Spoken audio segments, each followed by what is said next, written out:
everybody. Kicking off the 2023-2024 clinic season with the first episode of the season of the Trap Life podcast, video cast. I don't know what you call these things. What do you call podcasts that you're really only going to post on video? They call it vodcast. I mean, that's not a term I use. Anyway, welcome. Happy to be doing this again. I just was driving home today from work and I thought, it's time. It's time. The season's over. I'm going to jump in front of the camera, talk a little three-back offense again. It just feels good. I just like doing it. It helps me think through my thoughts football-wise, because you know how it is. We put so much into this. We put so much into coaching. And you spend time thinking about it, but it's just good to get thoughts on paper, so to speak. But today's episode is titled Returning to the Wing Tee, because if you followed me at all, you know that I've been a long-time wing tee guy, but I went away from it a year ago. And I went away from it because I had listened too much to outside influences that told me, you can't evolve with the times if you don't want to throw the ball a ton. You're just old school dinosaur if you just want to get under center and run it. I listened too much to that. And while I like to say that I didn't listen to it, I did. I wanted to feel like I was a cutting edge guy. I think that's what I wanted at the time. And I thought, I'm in a small community and I can hopefully attract more kids by throwing the ball at young ages. I had all these reasons. Went away. And we proceeded to have the worst season that I had ever been a part of. We won 2 games, but it was abysmal because we could hardly move the ball at all. Now, it wasn't just because of the offensive scheme. I mean, there were so many factors. And we didn't turn things around this year. We ended up going 7-3, made the playoffs for the first time in a decade in Illinois. So there's a lot of factors that go into turning a program around. But I am thankful to say we were able to, right? A lot of things went right, and we were able to turn it around. But I do think that I'd be kidding myself and lying to anyone if I didn't say that returning to the wing tee wasn't one of the reasons. And I remember I got interviewed for an article a kid was writing for his, a paper in school. What was the difference this year? And I remember saying to him, there's probably 10 things. There's probably 10 little things that added up to what turned it around. You can't just name one thing, right? Because football is so much bigger than just the offense you run. You've got to play defense and kick and do so many things well. But there are probably 10 reasons. Maybe it's 20. Maybe it's 20 small reasons that added up to being able to turn it around. But one of them was the fact that we returned to the wing tee. And so that's what I'm going to talk about today. Instead of giving you my life story or running you through our season or anything like that. The reality is if I produce one of these a couple of months, you're going to end up hearing stories from throughout my year. And you're going to end up by May kind of feeling like you know me pretty well and knowing how my year went. So I don't need to sit here and map out my year. I'm just going to kind of stay specific to a topic and talk ball and know that I'm talking to other guys that like running 3-back offenses, enjoy being under center. I know I always say being under center, but I do think that there's a difference between, like a guy that wants to be shotgun wing tee. I think that guy is, first of all, it's an incredible offense. You can do so much in so many offenses. But I probably identify more as a wing tee guy with like a power tee guy than I do a shotgun wing tee guy. We probably just have more in common with the way we're trying to attack. But anyway, these are the reasons why. Well, first of all, let me go back to that slide real quick. Returning the wing tee. So this is a picture from our playoff game. And again, this is a tiny town that has, I don't want to overstate it, but man, we've been through some trials in the last decade with the football program, losing it at one time, and it was nearly dead again. But when I took it over back in 21, right after COVID, and it's been a long, tough road. Probably, I would say that the toughest job of my career and the hardest thing I've ever been a part of professionally. And so to see this photo of us in the playoffs on a beautiful Saturday afternoon with the crowd just, it was just packed, a sea of red and black. it's just such a cool picture. This picture makes me happy. And then of course here we are under center, and there's my wing down in the stand. So for me, there's so much in this picture that makes me smile and makes my soul smile. But I'm gonna kind of simplified it to three main reasons why I truly feel like I'm glad that we went back to the wing tee. And reason number one, that's a proven system, and it allowed me to focus on more important things. I'll dive more into that. Number two, that all the misdirection and hiding of the ball, I really felt like gave us opportunities to make big plays. It's hard to put 12 to 15 play drives together, no matter who you are. If you got to put 12 to 15 play drives together on repeat, it's hard to do that again and again and again. So to be kind of dynamic or tough offensively, you got to bust some big plays. And we busted some. And I don't think we busted a lot just because we're, that talented or had this running back that was so talented. We did have talent. Don't get me wrong. You're not gonna bust any big plays without talent. We had talent, but the reality is we had more big plays because of how well we hid the ball, because of the misdirection was sharp and clean, and that led to big plays. And big plays allowed us to score sometimes in one play. Right? We didn't have to put a 12 play drive together. We would score on one play. That's a big stinking deal. And then last but not least, I'm glad I returned because as I said last spring in one of my last podcasts that I made for this, was that I've spent a lot of time getting to know the if-thens of this offense. If they are taking this away, then in theory, such and such is now there. And knowing that helps, just because when you're in the heat of the battle, there's so much to think about and evaluate, whether you're watching it on sideline replay or what, or talking to your staff. I had invested a lot of years in learning these things through trial and error.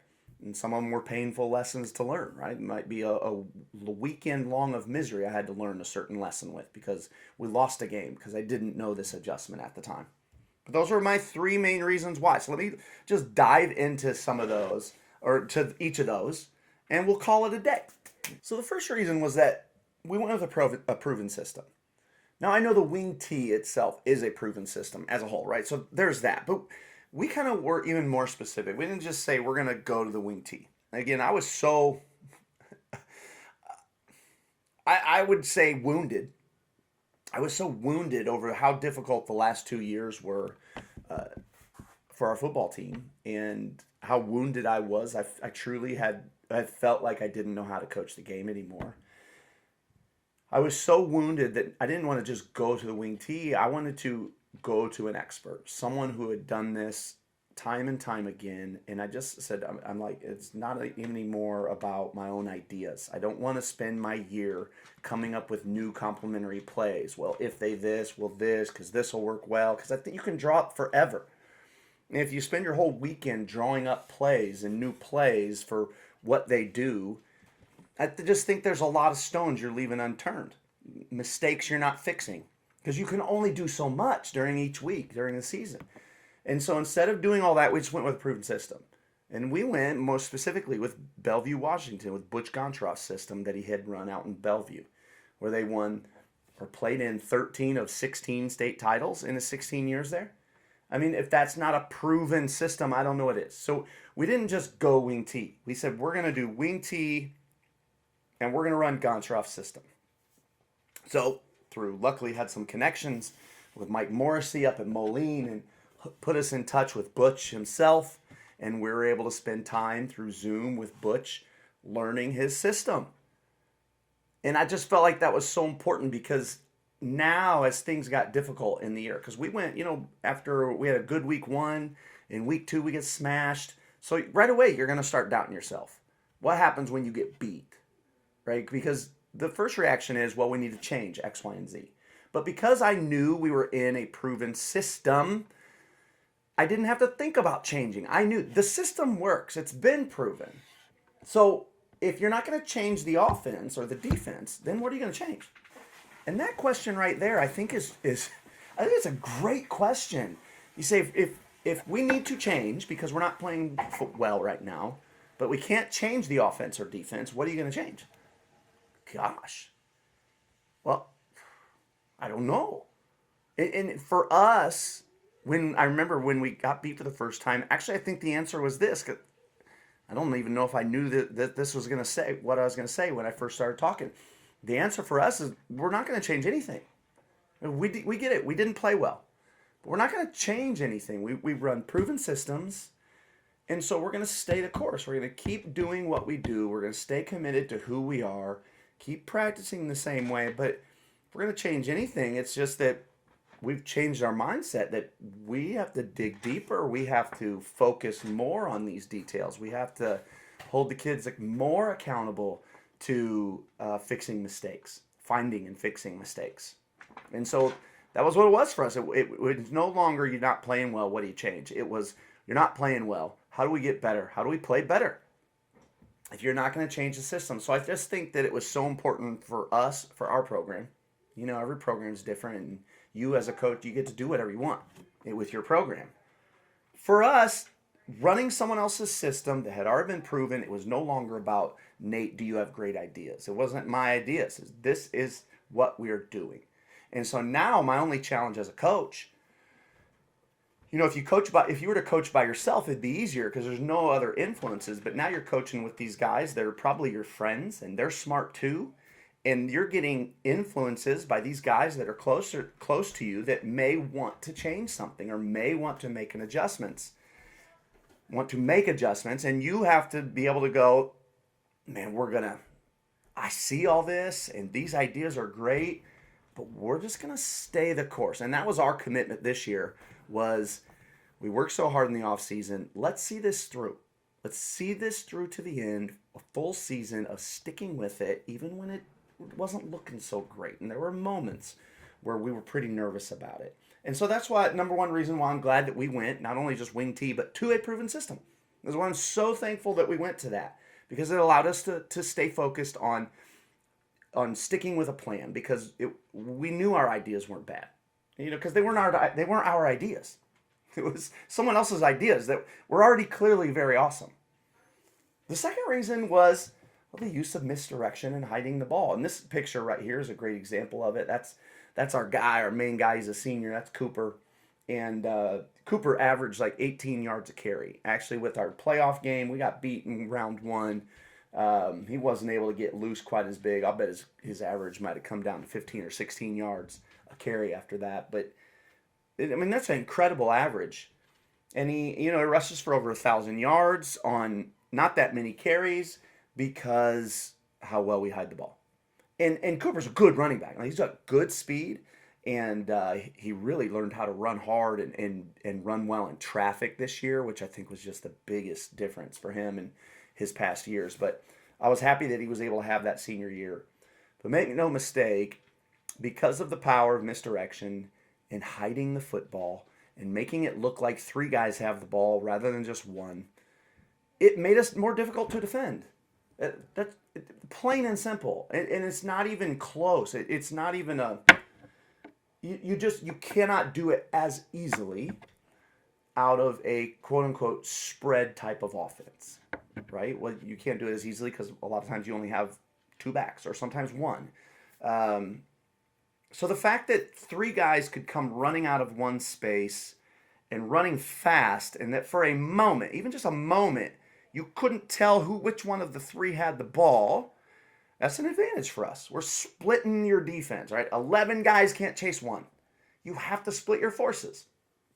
And it allowed us to have some big plays. So that's the second reason why I'm just so thankful we made the decision to go back to doing what I've done for a while, which is be a wing T team and get under center and hide the football, try to get off the ball quickly. And you just, what is known as small schools are famous for it, but it's just good high school football. And I have nothing against fancier offenses and higher flying offenses, and I understand why the people on TV run those things. But I sure as heck understand why a lot of high schools in our nation run what we were running this year. And I'm so thankful we do. The last is that I've learned these if-thens. And I can think the best example I can give of this, we were in week 9, and And we were 6-2, playing another 6-2 team, but they had looked better than us in the last several weeks, and they had just knocked off one of the teams that had beaten us. So they were the new favorites to win the conference. And if they beat us, they win the conference. If we find a way to beat them, it's a three-way tie. And you know how it is. Nobody expects you to win because everybody just sees scores on paper. But if you know football, you know that you can't just look at scores. And sure enough, they've just had such a good defense, and they read so well. It's really their defense that separated them from a lot of teams in our conference. And only because I had played against other really special defenses over the last decade that I knew one or two little wrinkles that you know work, and they only work against teams that play great defense. And there's no chance I know some of those little wrinkles if I'm running any other offense than something I've run for 10 years. So this argument isn't even necessarily for the wing tee. It's for the fact that you run something that you're really familiar with, that you know really well. That advantage is huge. And if you're a young coach or you don't have the option of running something you know really well, you just have to know that's not an advantage you're going to have yet. You'll have that advantage eventually in your career, but you're not going to have that advantage of your own personal experience learned over a decade. You're not going to have that yet. So this argument, why I'm glad we went back to it, wasn't about it being the wing tee. It was about doing something that I had been a part of for a decade already, and been a part of in winning seasons and in losing seasons. And I think back to that week 9 and how good their defense was, and we come in all week knowing that they squeezed and restricted so well from the backside of plays, which is why nobody was able to make counter go on them. And I really expected to come into the game and run boot because, if you're going to squeeze it down that hard from the backside, we should be able to pull and log, or maybe even run boot and just block it naked. We would block it sweep to one side and just boot naked if you're going to truly squeeze down. And so that's how we started the game off, expecting to go boot. And sure enough, early, man, their backside guys were climbing, and they're right in my quarterback's face when he's running boot. And only because I've been running it for this long, I know, right, to think back to years past where we've been able to do that. All right, crap, they're in our face on boot. Well, if you're in our face on boot, then who's covering counter and counter crisscross? And I wouldn't say no one, but it just means it's less defended. And sure enough, we were able to hurt them with counter after that. So it's just a 1-2 punch. It's not magic. It's just, luckily, I'd been doing it for a long time, and I knew the second I saw it and was surprised by it, though, I knew, oh, geez, okay, well, boot's not there. Then I know what is. So, yeah, all that, nothing special. It's just another reason why I am so thankful that we made the decision to just go back to it. Just go back to it. I know it's not sexy. I know it doesn't make you look smart. It doesn't make me look smart running this offense, I don't think. No one's going to look at it and be like, oh, Albaugh's offensive genius. No one's going to. But I'm just so thankful we did it because I think it was one of the reasons why we were able to help turn around a struggling program. And man, does it feel good to have been a part of something like that. It really does feel good. I think that it'll be something that I'll be proud of forever. Hopefully we're not done. We can keep turning the program. And while it's not all about winning, it is really cool to have brought pride to a program and see in the number of alum that I've heard from and just that they just keep saying that word. Like, I'm just so proud. It was so excited to go to work and talk about Hayworth football and have people talk about it. They're so happy, so excited, and I'm thankful to have been a part of that. Well, hey, if you like talking wing tee football, make sure you follow us on Facebook at TrapLifeFB. Check us out at clinic.chiefpigskin. Tons of wing tee content there. And join us this year for the Trap Life virtual and social clinic. We're going to do that in late January again, most likely in Champaign, Illinois. So be sure to look us up. If you have a desire to speak and you're a successful wing tee guy, reach out to me. Again, you can find me on Twitter, X, at TrapLifeFB, or find me at Nate_Albaugh. Thanks for joining me, guys, talking a little football. I'm excited to get back into it this offseason.